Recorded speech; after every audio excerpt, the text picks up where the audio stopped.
Kasus KSP Indosuria ini benar-benar bikin geger ya. Bayangin aja, kerugiannya itu 106 triliun rupiah. Kasus penipuan terbesar dalam sejarah Indonesia yang merugikan lebih dari 23.000 orang. Dan yang bikin kita semua kaget, tersangka kasus ini dibebaskan dari seluruh dakwaan. Termasuk Menteri Polhukam Mahfud MD yang geram dan memilih untuk menukar kata-kata menghormati keputusan Mahkamah Agung dengan tidak bisa menghindar dari keputusan Mahkamah Agung. Kasus kerugian dari investasi bermasalah ini udah berulang-ulang terjadi sampai Pak Presiden itu sebut namanya satu persatu. Investasi dilihat betul. Jangan sampai kejadian-kejadian yang sudah Asabri, Jiwasraya, 17 triliun, 23 triliun.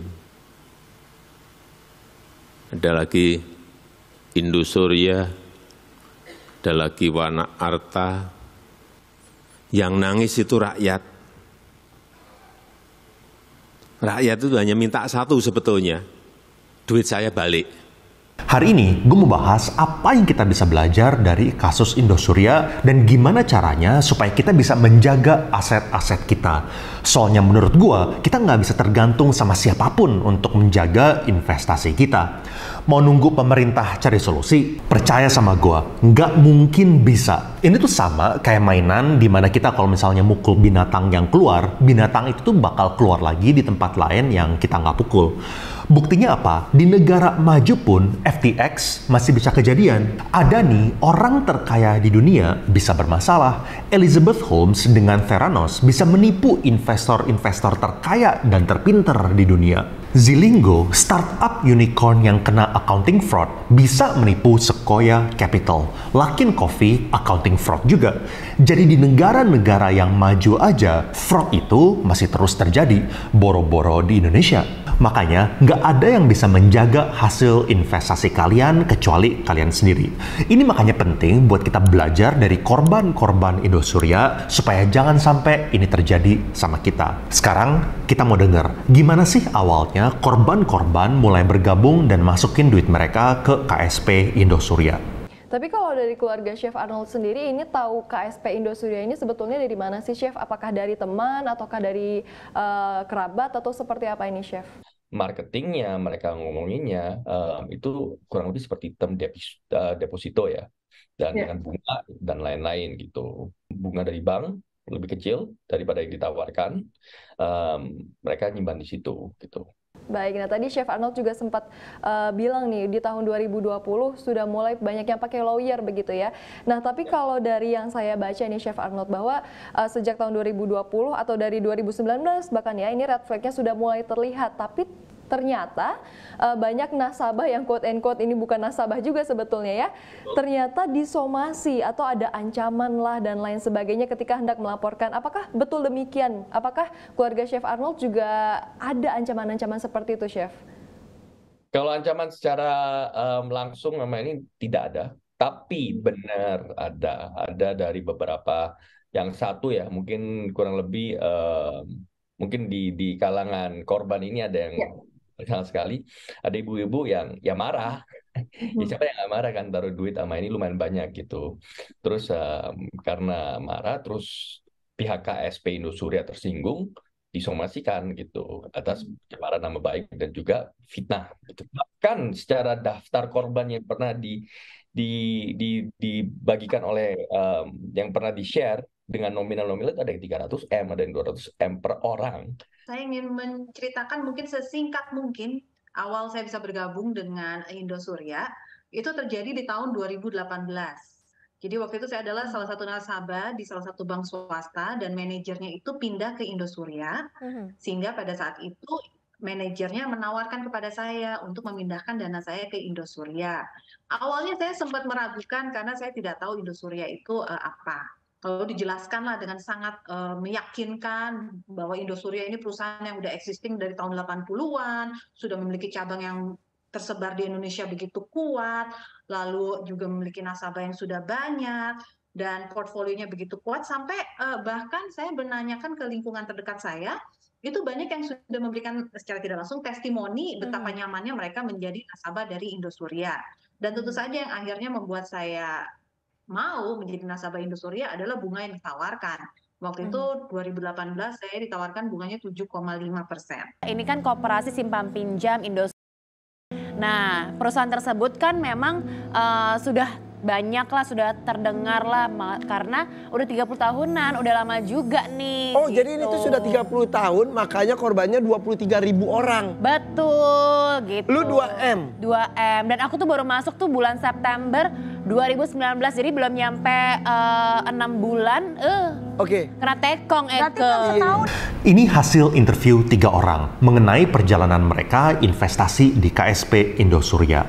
Menurut kalian logis gak sih di Indonesia kalau misalnya kalian jadi korban, kalian gak boleh bersuara dan keluar-keluar di publik, soalnya kalian bakal diancam atas pencemaran nama baik. Kecuali kalau misalnya yang keluar-keluar itu sama kuatnya punya ratusan miliar juga, itu baru beda ceritanya. Gue bingung sih, ini undang-undang yang dibikin mewakili siapa ya? Mewakili korban atau mewakili pelaku? Kenapa ya sampai sekarang itu nggak bisa dirubah? Tapi ya udahlah, di luar dari itu apa sih yang menarik? Pertama, marketingnya itu adalah marketing bank. Jadi otomatis marketingnya ini udah punya relasi yang bagus sama nasabah-nasabah HNWI atau High Net Worth Individuals. Dan nasabah-nasabah HNWI itu dengerin advice dari marketing X bank supaya dananya mereka dipindahin dari tabungan bank mereka sebelumnya ke KSP Indosuria. Kedua, bunganya itu 7,5%. Ini 7,5% menurut gua angka yang masuk akal. Kalau misalnya kalian tawarin gua bunga 12%, 15%, 20% setahun,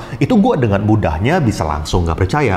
Tapi 7,5% ini angka yang masih lumayan wajar loh. Soalnya kalau misalnya kalian lihat, Bank Victoria aja itu nawarin antara 6 sampai 6,88%. Dan menariknya, Shopee itu nawarin 5 sampai 7%. Dan menurut gua banyak orang pintar itu yang udah ketipu. Soalnya orang pintar itu nggak bakalan masukin duit mereka kalau misalnya ada orang yang nawarin deposito 12 sampai 20%. Tapi kalau misalnya angkanya itu 7%-an, itu menurut gua masih angka yang lumayan masuk akal. Ketiga, yang masukin duit ke sana ada yang 2 miliar, ada yang 10 miliar, bahkan ada yang sampai 200-an miliar rupiah. Keempat, Indosuria bukan perusahaan baru dan mereka udah punya gedung dan cabang di mana-mana termasuk di Tamrin. Jadi offline presence mereka itu segitu besarnya dan itu bikin kita ngerasa bahwa Indosuria itu bukan abal-abal.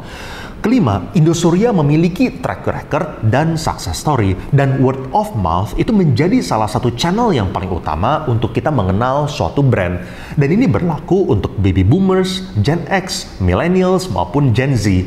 Ratings dan review yang bagus itu juga menjadi alasan nomor 2 mengapa kita percaya sama suatu brand. Nomor satunya adalah produknya harus bagus juga. Jadi apa yang kita bisa belajar dari sini?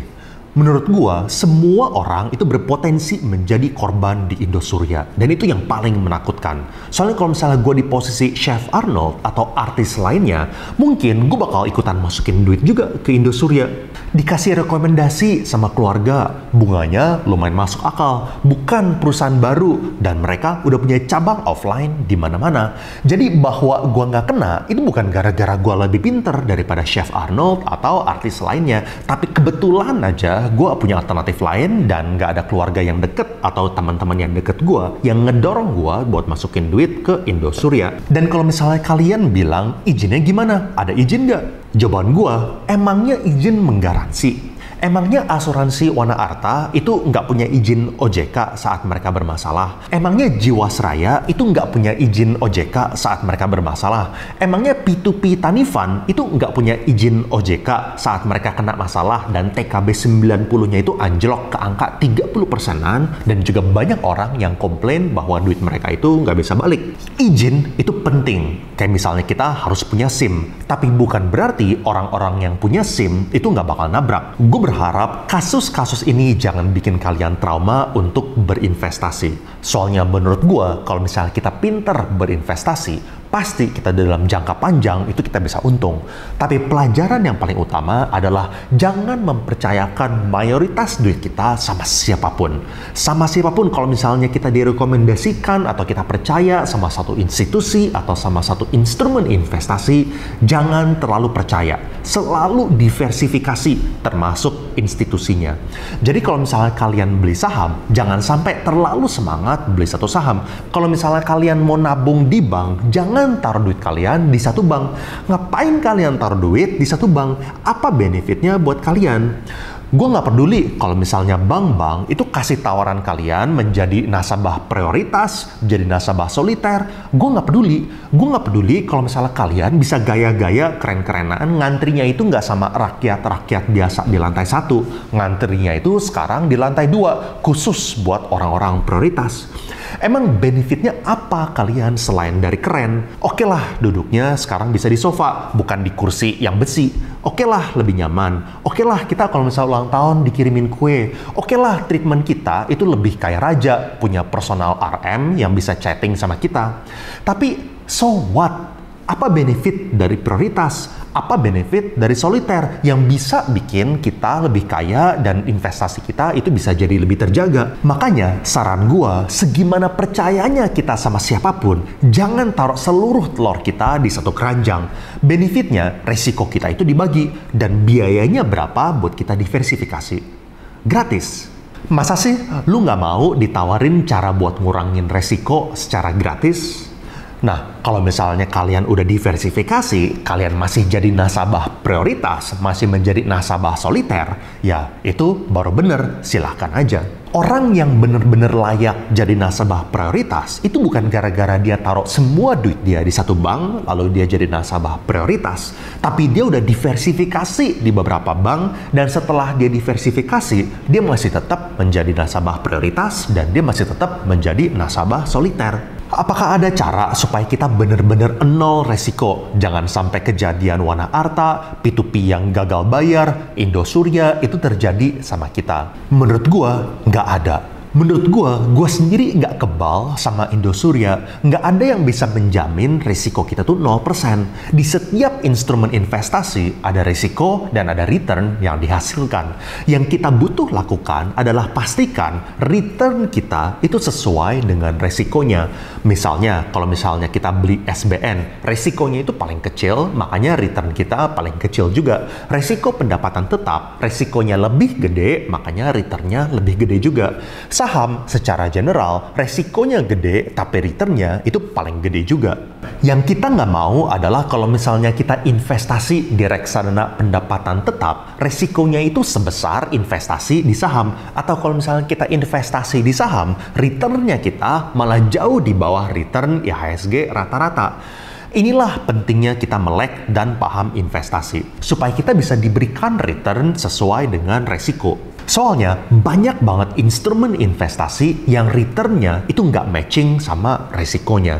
Jangan terlalu agresif dan emosional kalau misalnya investasi di satu instrumen. Mau segimana tertariknya kita, selalu hati-hati. Dan kalau misalnya kalian mau dengerin kenapa saham murah itu belum tentu bagus, kalian bisa klik di sini. Dan kalau misalnya kalian mau tahu perjalanan gue nyari rumah dan akhirnya gue bisa untung gede, kalian bisa klik di sini. I will see you guys again in the next video.